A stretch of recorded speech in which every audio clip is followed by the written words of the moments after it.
Más allá de que tu organización sea estupenda o que sea fenomenal, pero ¿para qué me quieres? O sea, ¿dónde voy a crecer?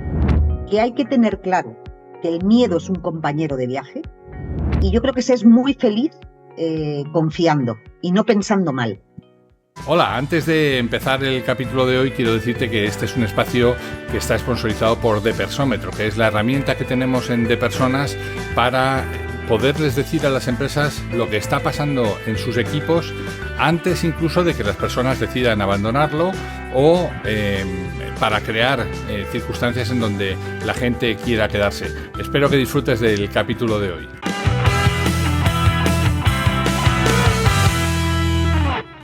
Hoy en Listening Leaders tengo el placer y el honor de irme a la ciudad de Madrid para hablar de algo que tanto a mi invitada como a mí pues nos apasiona, que es el mundo de las personas. Yo les quiero presentar a mi invitada del día de hoy, a Elena Enríquez de Salamanca Saura, pero antes de... Bueno, yo les presento, les digo hola Elena, ¿cómo estás? Qué gusto tenerte aquí. Encantada, Raúl, un placer estar aquí contigo. Qué maravilla. Ella es CEO de una compañía que se llama Touch in Touch. Lo pueden encontrar en touchintouch.com en LinkedIn. Pero déjeme que les lea el about que tiene en su LinkedIn, ¿no? Dice, yo primero fui cliente, contrataba consultores de selección todo el rato y aprendí todo lo que no me gustaba que me hicieran. Candidatos mediocres, tiempos eternos, mi cliente interno cabreado porque no tenía el que necesitaba, tener que perseguir al consultor para que me dijera algo. De ahí me pasé a la consultoría. Allí aprendí que nunca más iba a hacer vender humo, cobrar diferente a unos que a otros, informes aburridos llenos de paja que nadie se lee, poner juniors a aprender mientras resuelven tu proceso, consultores haciendo malabares con 10 procesos a la vez. Así que con tanto aprendizaje no me quedaba otra que montar Touch in Touch. Todo lo que hago ahora es lo que creo que debo hacer. Si lo hago mal, la culpa, déjame que te lo cambie por la responsabilidad, porque esto de culpa es muy así, pero la responsabilidad es 100% tuya. Elena, con esta presentación creo que sobra todo, ¿no? Gracias por estar aquí. ¿Qué te lleva a ser testarudamente diferente? Pues yo creo que, fíjate, que lo que me lleva a serlo es la necesidad de, de estar conectada conmigo misma. O sea, es verdad, ¿no? Yo, o sea, al final, perdona, yo soy muy partidaria de hacer las cosas como a uno le dan paz mental. Uh-huh, Entonces, me cuesta mucho hacer cosas con las que no comulgo. uh-huh. Muchísimo. Y a veces no tienes más remedio que tragar, ¿no? Sobre todo cuando trabajas por cuenta ajena, ¿no? Y bueno, pues ¿qué le vamos a hacer, no? Pero en cuanto vi la más mínima oportunidad, dije, esto lo tengo que hacer yo. Y lo tengo que hacer yo como yo creo que hay que hacerlo. Sí, sí, claro. Yo creo que ambos compartimos, entre otras múltiples cosas, compartimos ese deseo de no hacer pasar a los demás por aquello por lo que pasamos nosotros, ¿no? O sea, decir, oye, en mi caso, que también hago parte de consultoría y temas de búsqueda y reclutamiento, pero sobre todo en la parte de entrenamientos, yo no puedo ver a gente sufrir 8 horas de entrenamiento con un PowerPoint, con un tipo dado la vuelta y leyendo un PowerPoint. Lo siento mucho. No sé si cortarme las venas o dejarme las largas, pero por Dios, no me mande usted esa formación, ¿no? Está 100% de acuerdo, Raúl. 100%. Es que además, en lo que has leído antes, es que es verdad que al final el haber visto la selección, ¿no? El mundo de la selección, desde tantas perspectivas distintas, ¿no? Desde la perspectiva de la empresa, desde la perspectiva de la consultora, desde la perspectiva del candidato, porque indudablemente yo he sido candidata como lo hemos sido todos en algún Uh-huh. momento, ¿no? Al final lo que me ha hecho es extraer de ahí todas esas lecturas de cosas que o no funcionan o no hacen sentir bien al actor que corresponda, o que yo creo que se pueden cambiar. Y es que yo creo que tendemos a complicarnos excesivamente la vida, ¿no? O sea, yo creo que asumimos que cuanto más complicado es algo, más importante es, ¿no? O más chulo, ¿no? O más tal. Y yo soy una gran fan de la simplificación, ¿no? O sea, yo creo que las cosas se pueden hacer de manera mucho más sencilla. De ahí mi lema, ¿no? Mi lema es sencillamente eficaz.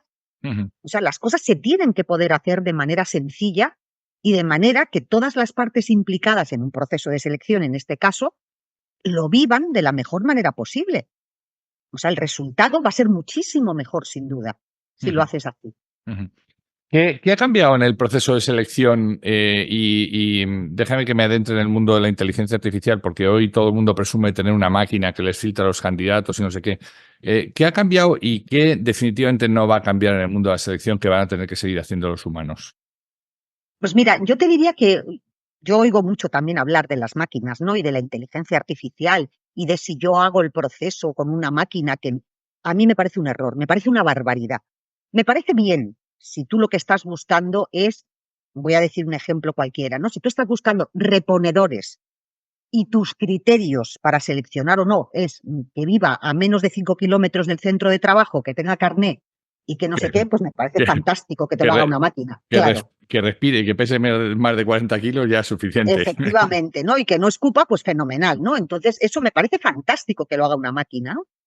Pero cuando estamos hablando de vacantes en las que muchas veces hay escasez de talento, en las que muchas veces no es tan sencillo dejarse candidatos buenos fuera, yo desde luego no lo voy a poner en manos de una máquina. O sea, no lo voy a hacer.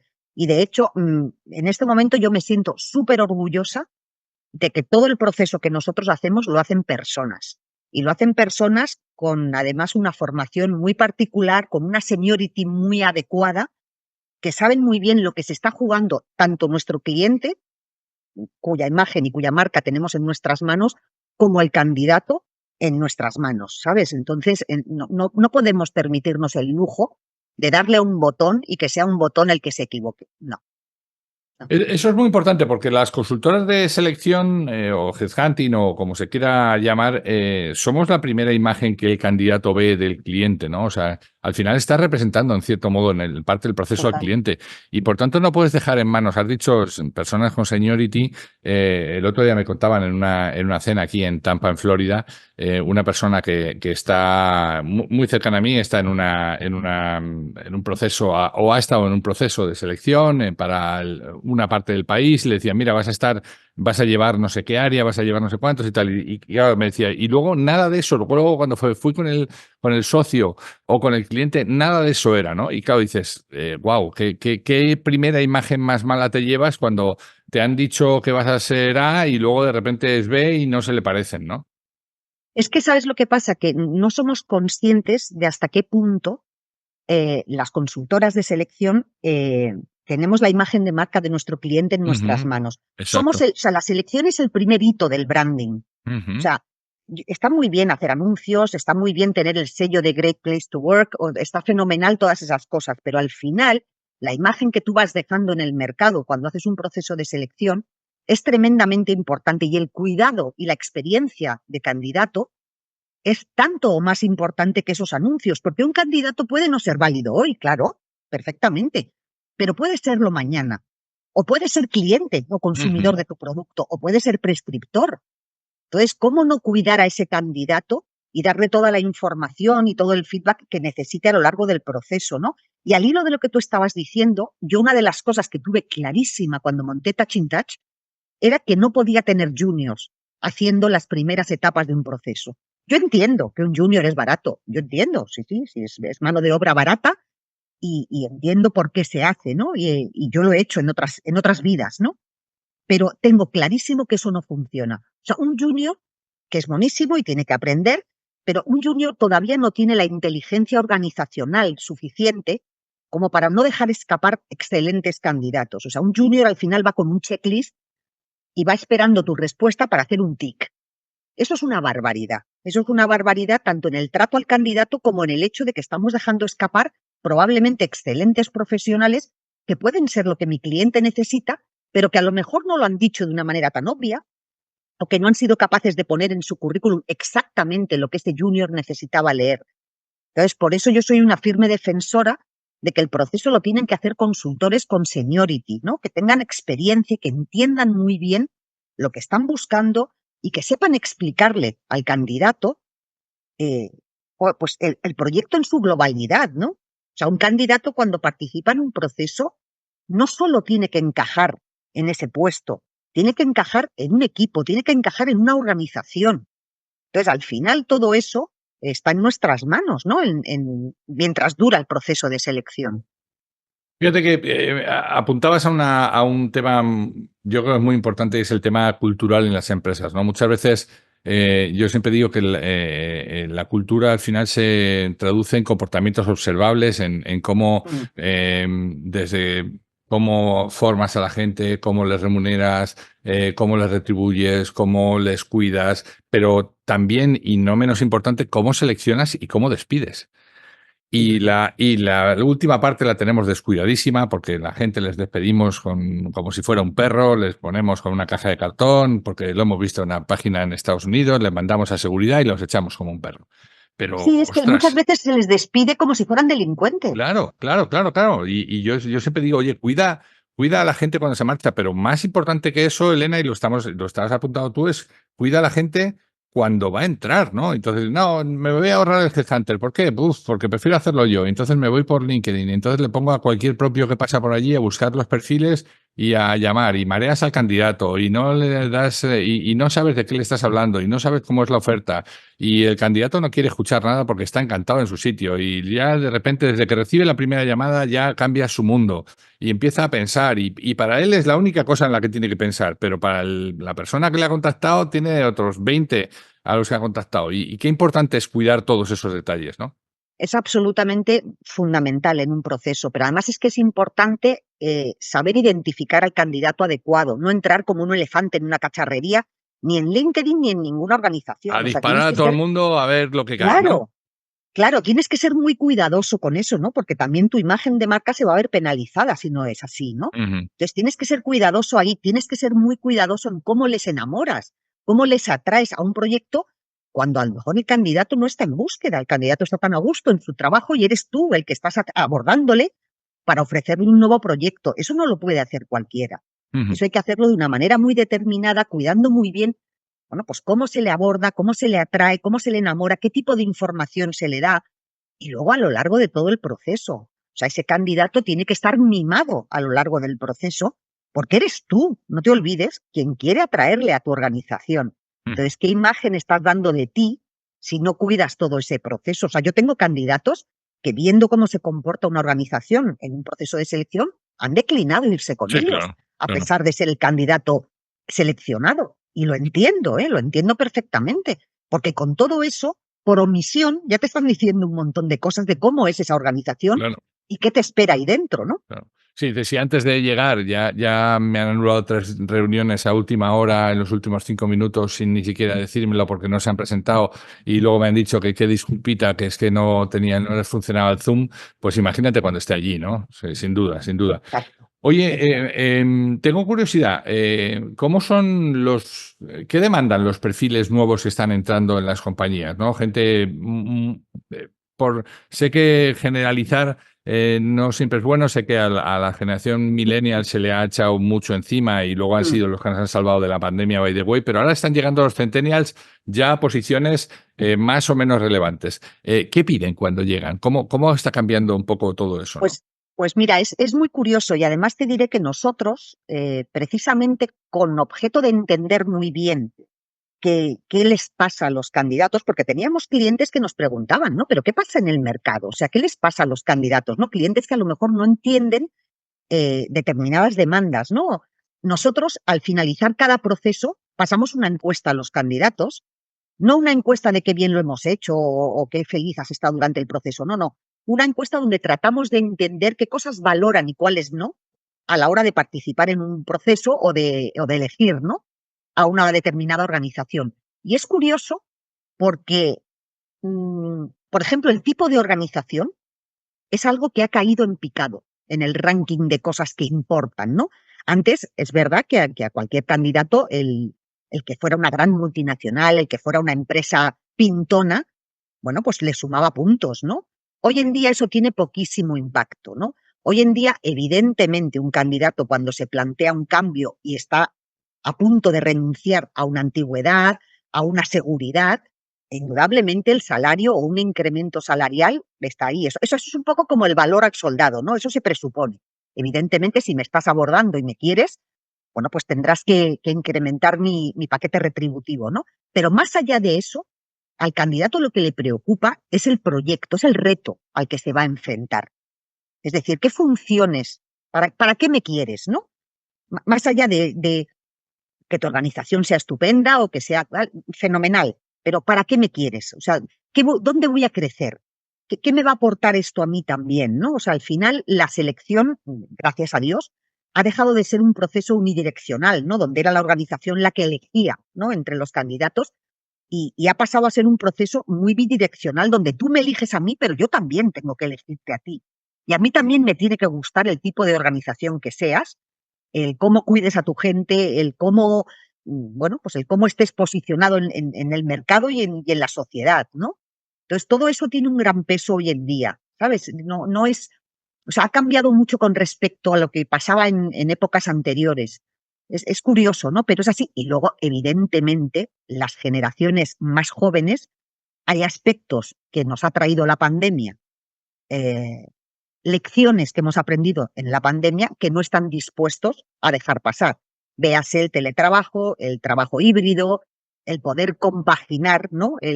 La presencialidad con el trabajo en remoto, ¿no?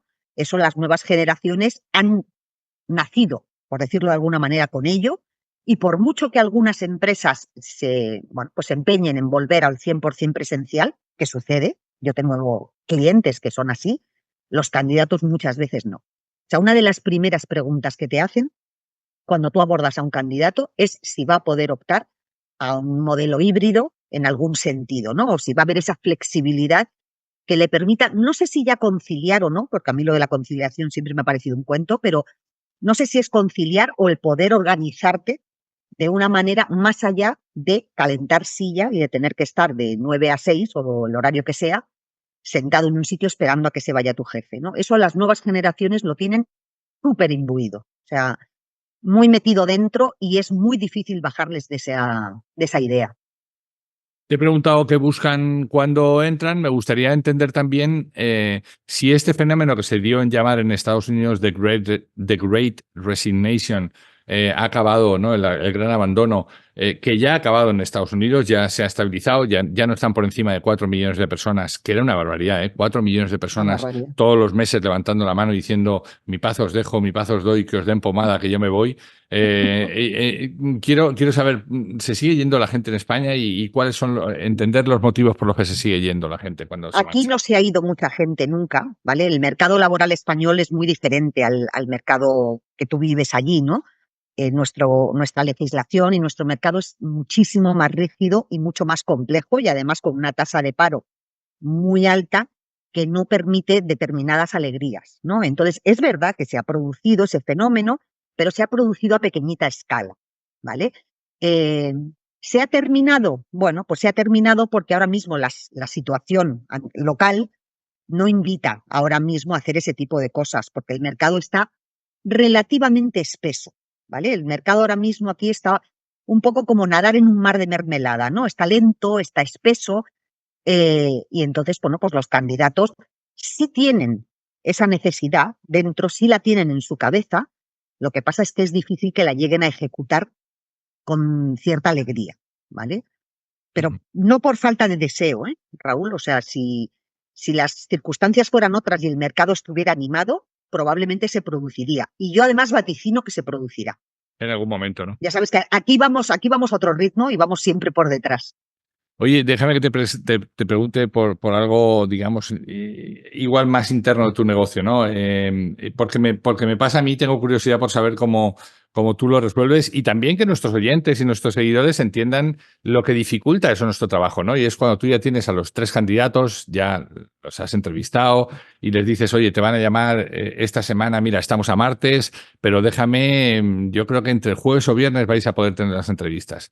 Y ves que pasa la semana y el ejecutivo es que está viajando, el de turno, es que no puede, es que ahora le viene mal porque le duele un pie y no se ha podido conectar, es que te dejan a los candidatos colgados, ¿no?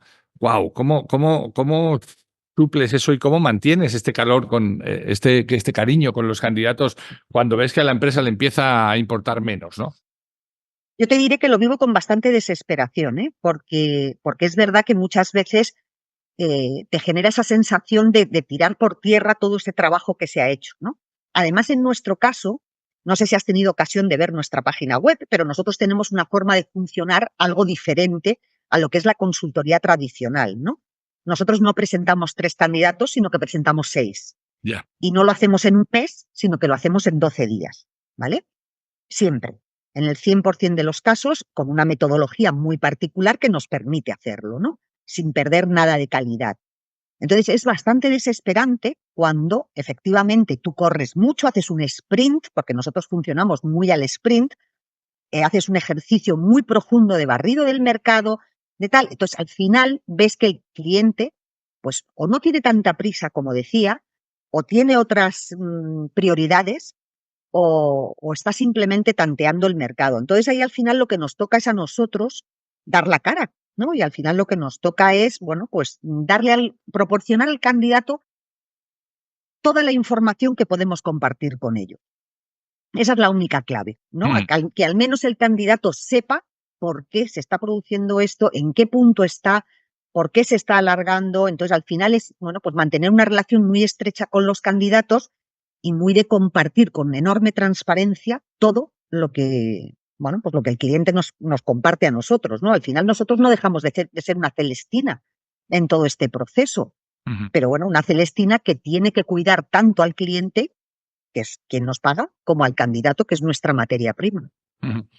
Ambos hemos hecho una transición desde el mundo corporativo, desde diferentes posiciones, a ponernos por nuestra cuenta.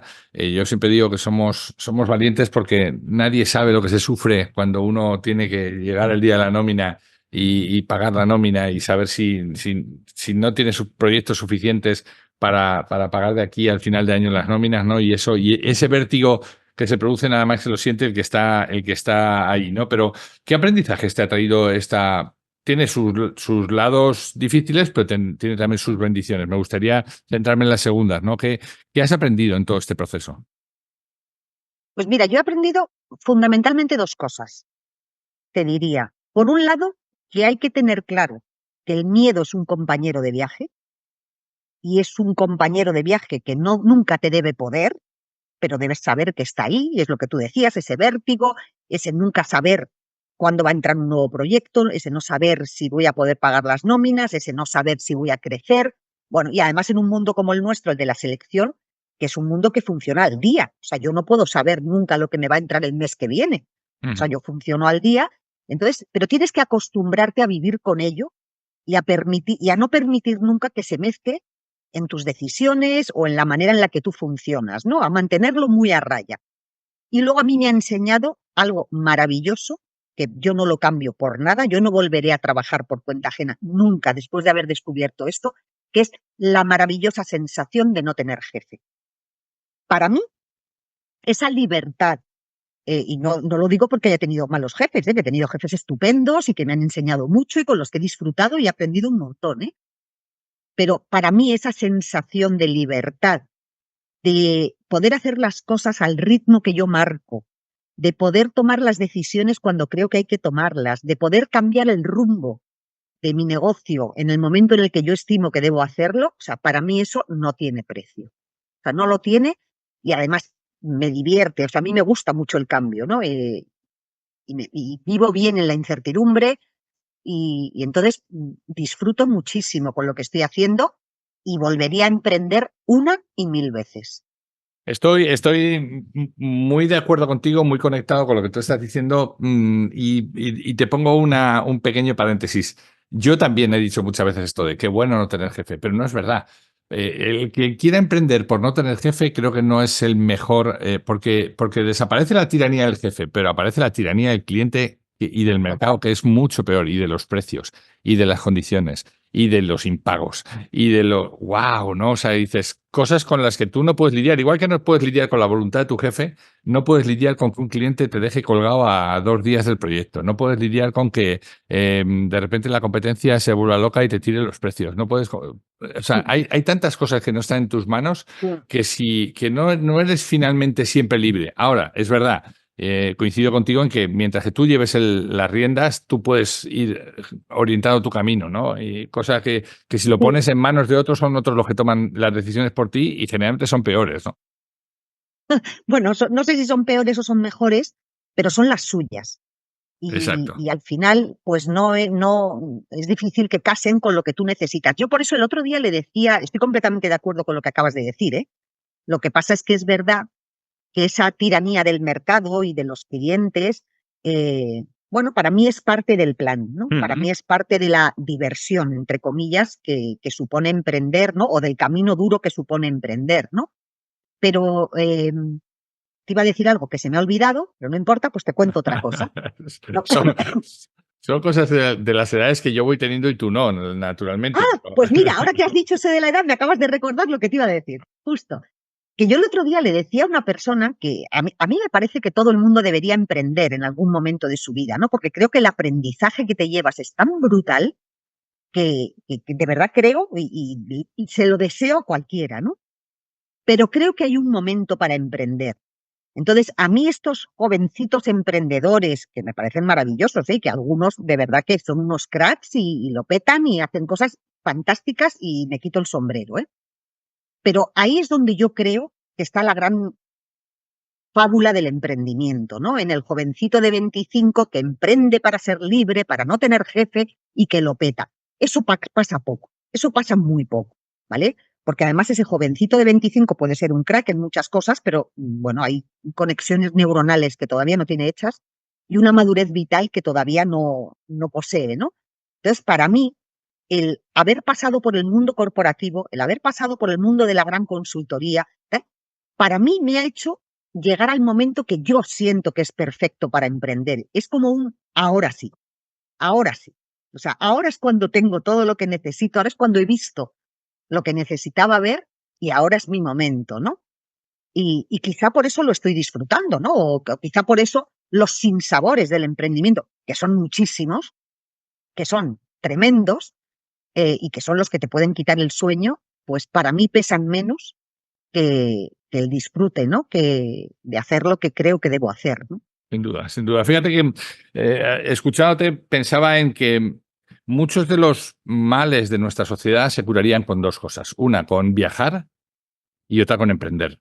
Muchos de los males pasan por...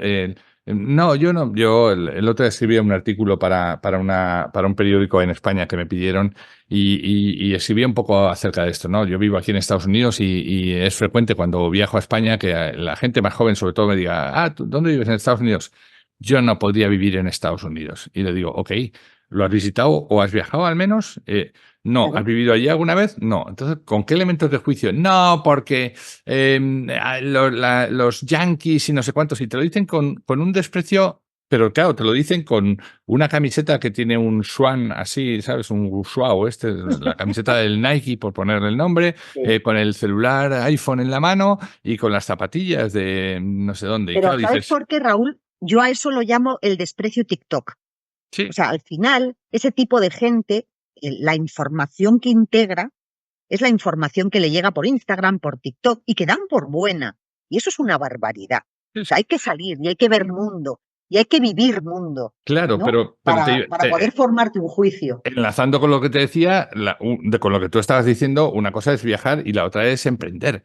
Y de verdad, para mí, emprender es como hacer un máster y tú puedes hacerte un MBA según sales de la carrera con experiencia cero y te va a ir bien, vas a aprender cosas y está bien. O te puedes hacer un Executive MBA cuando ya llevas 15 años de tiros dados por ahí. Y entonces, hermano, entonces exprimes el MBA, exprimes a los profesores, levantas la mano cada 2 minutos porque quieres conocer cómo eso te va a beneficiar. Y emprender para mí es eso, ¿no? Es hacerlo. Emprender a edad más avanzada es decir, oye, tengo que aprovechar esto y qué bueno, ¿no? Claro, y tengo que aprovecharlo y tengo que ponerlo al servicio, ¿no? Yo tengo mucha vocación de servicio en ese sentido, ¿no? O sea, mucha necesidad de todo eso que he aprendido, poder utilizarlo, ¿no? Y poder ponerlo al servicio de mis clientes, de mis candidatos, de la gente que lo pueda necesitar, ¿no? Y hacer un buen uso de ello.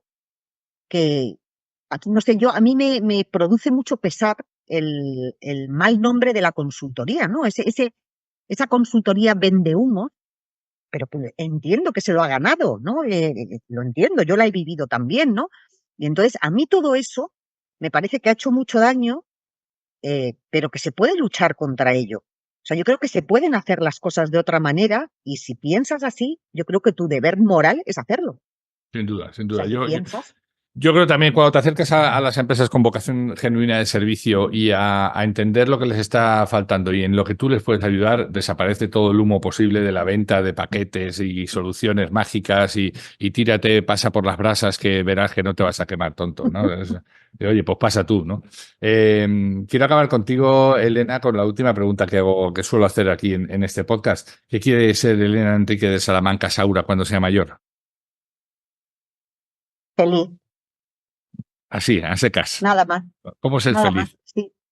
¿Cómo ser Pues yo feliz? creo que si es feliz, fíjate, yo soy fundamentalmente feliz, ¿eh? O sea, soy una persona bastante feliz, porque yo creo que se es feliz quedándose con lo bueno de todo, porque todo o casi todo tiene algo bueno. Y yo creo que se es muy feliz confiando y no pensando mal. Y a mí eso me funciona, a mí a veces me tachan de confiada, de es que tú, fenomenal, Wow. fenomenal, pues si me van a engañar, pues que me engañen. O sea, quiero decir, lo que no pienso es vivir temerosa de que, o sea, yo creo que todo tiene cosas positivas, yo le encuentro lo positivo a todo, y yo creo que divertirse con lo que haces ayuda mucho a ser feliz.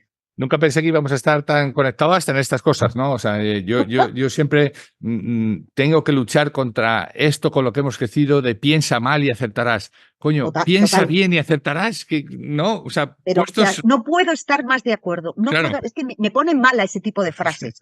Me ponen mala. Yo es que creo que todo el mundo es bueno. sí, sí. Yo creo que todo el mundo cuando hace algo lo hace por una buena razón o lo hace al menos sin intención de hacer daño. Y Sin si intención. por excepción encuentras a uno que te la juega, pues ya Bueno, sabes, pues pues, ya está, pues peor para él.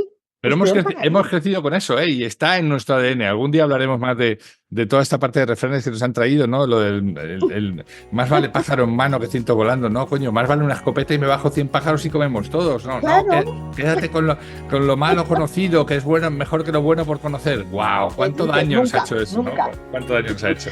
Nunca. Hay que luchar contra todo eso. Elena Enrique de Salamanca, te agradezco mucho el tiempo que nos has dedicado, ha sido un placer y espero que nuestros oyentes lo valoren tanto como y disfruten tanto como disfruto yo. Te mando un abrazo enorme. Igualmente, Raúl, muchísimas gracias. Un abrazo. Pues hemos llegado al fin de nuestra entrega. Esperamos que haya sido interesante para ti. Si quieres saber más de lo que hacemos, escuchar entregas anteriores o leer las entradas del blog, no dejes de entrar en depersonas.com. Nuestra promesa de valor es ayudar a las empresas en sus procesos de cambio con quienes los hacen posible, que no son otros que las personas. Te esperamos en la siguiente entrega en De Persona Radio. Hasta entonces.